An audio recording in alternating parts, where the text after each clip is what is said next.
Lectura del Santo Evangelio según San Lucas. Por aquellos días se promulgó un edicto de César Augusto, que ordenaba un censo de todo el imperio.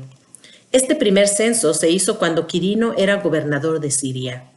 Todos iban a empadronarse, cada uno a su propia ciudad. Así es que también José, perteneciente a la casa y familia de David, se dirigió desde la ciudad de Nazaret en Galilea a la ciudad de David llamada Belén, para empadronarse juntamente con María, su esposa, que estaba encinta.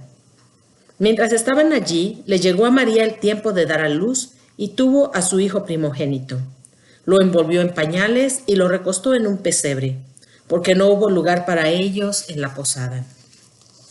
En aquella región había unos pastores que pasaban la noche en el campo, vigilando por turno sus rebaños. Un ángel del Señor se les apareció y la gloria de Dios los envolvió con su luz y se llenaron de temor. El ángel les dijo: no teman. Les traigo una buena noticia, que causará gran alegría a todo el pueblo. Hoy les ha nacido en la ciudad de David un Salvador, que es el Mesías, el Señor. Esto les servirá de señal. Encontrarán al niño envuelto en pañales y recostado en un pesebre. De pronto se le unió al ángel una multitud del ejército celestial, que alababa a Dios diciendo: gloria a Dios en los cielos y en la tierra paz a los hombres de buena voluntad. Palabra del Señor. Gloria a ti, Señor Jesús. Lectura del Santo Evangelio según San Juan. En el principio ya existía la palabra, y aquel que es la palabra estaba con Dios y era Dios. Ya en el principio Él estaba con Dios. Todas las cosas vinieron a la existencia por Él, y sin Él nada empezó de cuanto existe. Él era la vida, y la vida era la luz de los hombres. La luz brilla en las tinieblas, y las tinieblas no lo recibieron. Hubo un hombre enviado por Dios que se llamaba Juan. Este vino como testigo para dar testimonio de la luz, para que todos creyeran por medio de él. Él no era la luz, sino testigo de la luz. Aquel que es la palabra era la luz verdadera que ilumina a todo hombre que viene a este mundo. En el mundo estaba, el mundo había sido hecho por él, y sin embargo el mundo no lo conoció. Vino a los suyos y los suyos no lo recibieron. Pero a todos los que lo recibieron les concedió poder llegar a ser hijos de Dios, a los que creen en su nombre, los cuales no nacieron de la sangre, ni del deseo de la carne, ni por voluntad del hombre, sino que nacieron de Dios. Y aquel que es la palabra se hizo hombre y habitó entre nosotros. Hemos visto su gloria, gloria que le corresponde como al unigénito del Padre, lleno de gracia y de verdad. Juan el Bautista dio testimonio de él clamando: a este me refería cuando dije, el que viene después de mí tiene precedencia sobre mí, porque ya existía antes que yo. De su plenitud hemos recibido todos gracia sobre gracia, porque la ley fue dada por medio de Moisés, mientras que la gracia y la verdad vinieron por Jesucristo. A Dios nadie lo ha visto jamás. El Hijo unigénito que está en el seno del Padre es quien lo ha revelado. Palabra del Señor. Gloria a ti, Señor Jesús. Feliz Navidad y Año Nuevo a todos ustedes. Que el Señor me los bendiga, a ustedes, a sus familias y a todas las personas a quienes ustedes aman. En esta gran fiesta de la Navidad, aquí quisiera nomás darles un poquito de información acerca de las liturgias y de las diferentes misas. No sé si ustedes sepan, pero para la Navidad, particularmente para el día 25, empezando el día 24 y 25, hay 4 misas diferentes para celebrar esta fiesta de la Navidad. La misa de la vigilia tiene sus propias lecturas, la misa de medianoche, la misa al amanecer y la misa durante el día, y todas tienen diferentes lecturas. La misa de las vísperas tiene las lecturas sobre la genealogía de Jesús y también sobre cómo Jesús vino a nacer, que es la misma lectura que vimos el domingo pasado, el último domingo de Adviento, el 4º domingo de Adviento, sobre la anunciación a San José, que está en el Evangelio de San Mateo. Pero incluye los versos anteriores, que es la genealogía de Jesús, cuando menciona todos sus antepasados. En la misa de la medianoche comienza a leer el Evangelio de San Lucas, el relato sobre los pastores, y la misa al amanecer es la segunda parte del mismo relato sobre los pastores, cuando los pastores llegan a Belén y ven al niño en el portal con sus papás, con José y con María. Y la misa durante el día es el Evangelio según San Juan. Ahora sí, en el Evangelio según San Juan nos habla de Jesucristo como Dios. Ahí nos está declarando con toda, con toda claridad que Jesucristo es el Dios eterno, que estaba desde el principio con Dios. Y este es un punto, pues, importante, tan importante porque es la piedra angular de nuestra fe. Nosotros, como cristianos, creemos que Jesucristo es el Hijo eterno de Dios, que Dios es tres personas, Padre, Hijo y Espíritu Santo, y que en la plenitud de los tiempos, la segunda persona de la Santísima Trinidad tomó nuestra carne y se hizo hombre cuando nació de Santa María Virgen. Y esta es la piedra angular de nuestra fe. Nosotros creemos que Jesucristo es verdaderamente Dios y verdaderamente hombre. Es la manifestación de la alianza de Dios con el hombre en la persona de Jesucristo, que para la eternidad va a ser Dios y hombre al mismo tiempo. 100% Dios, 100% hombre. Y así, asumiendo nuestra humanidad, subió al cielo y está sentado a la derecha del Padre como hombre. Este es el misterio más grande de nuestra fe, de la encarnación del Hijo de Dios. En nuestra fe como cristianos. Claro, nuestra fe tiene los tres misterios más grandes, que son la Santísima Trinidad, la encarnación del Hijo de Dios y el tercero, que es la Iglesia. Ya me habrán escuchado, si me han escuchado en persona, explicar estos tres misterios.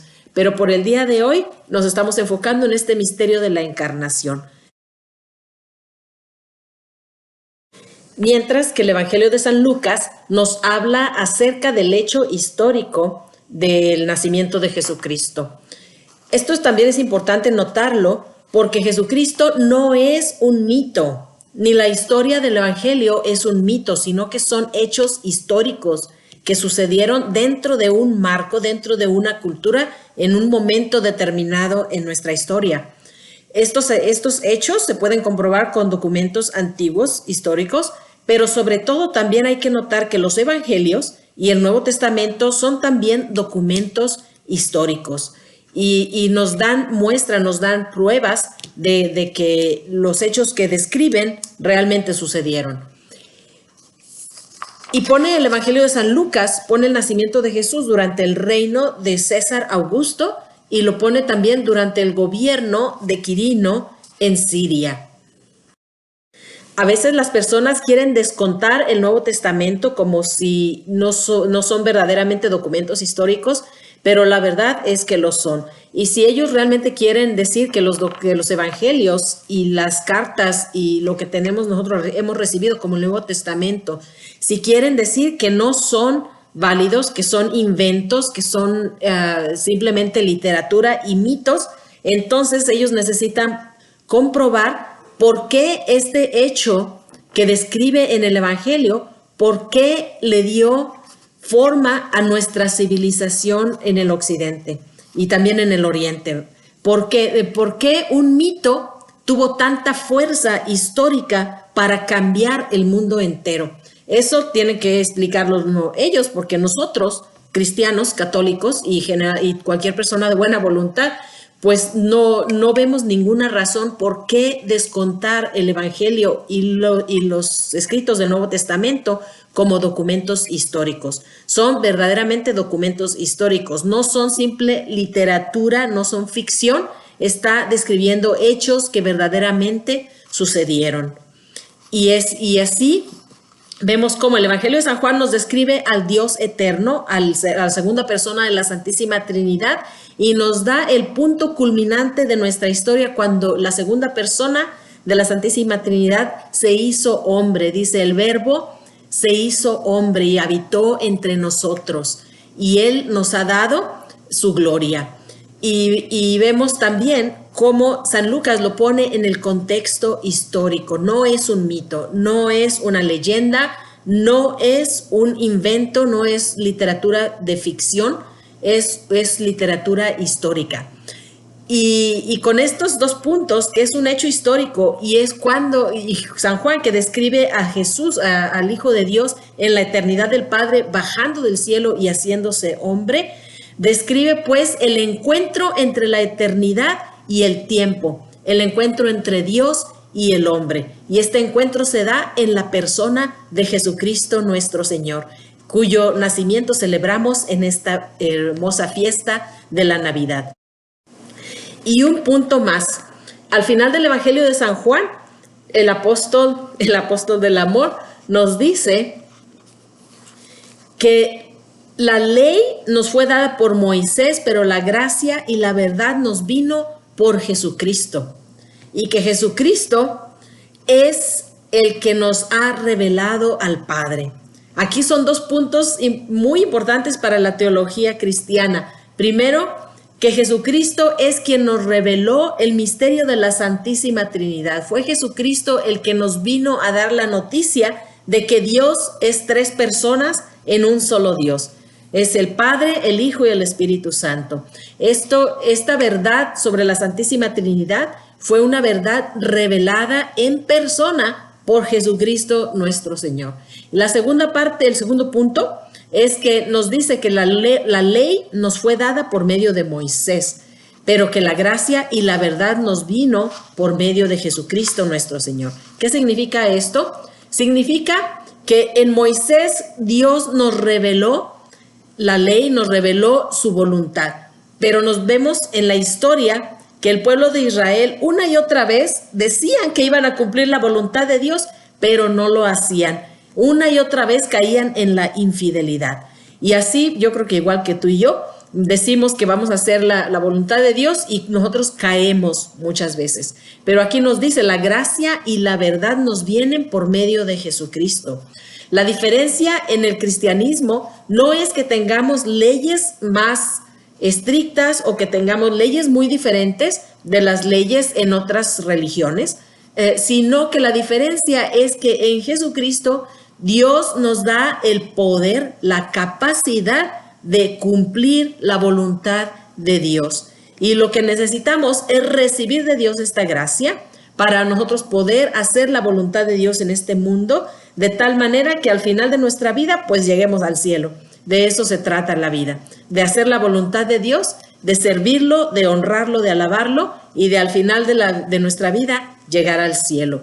Pero esto no lo podemos hacer nosotros simplemente con nuestras fuerzas humanas. Necesitamos la gracia de Dios. Sin la gracia de Dios nadie se puede ir al cielo.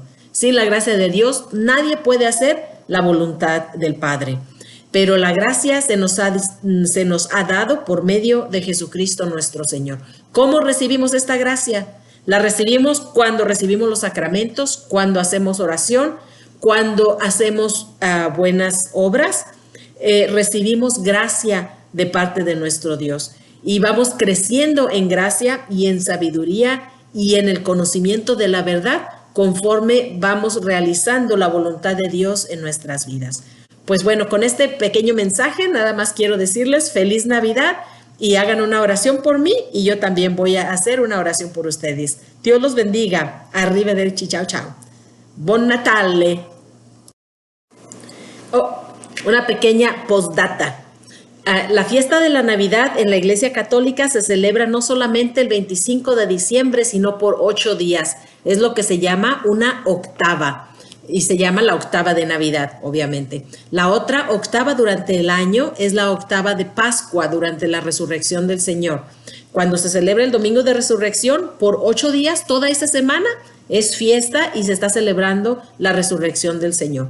Se celebran 8 días en estas fiestas grandes de la Navidad y la Pascua, porque en el Israel antiguo, en los judíos antiguamente celebraban las bodas durante una semana completa de fiesta cuando alguien se casaba.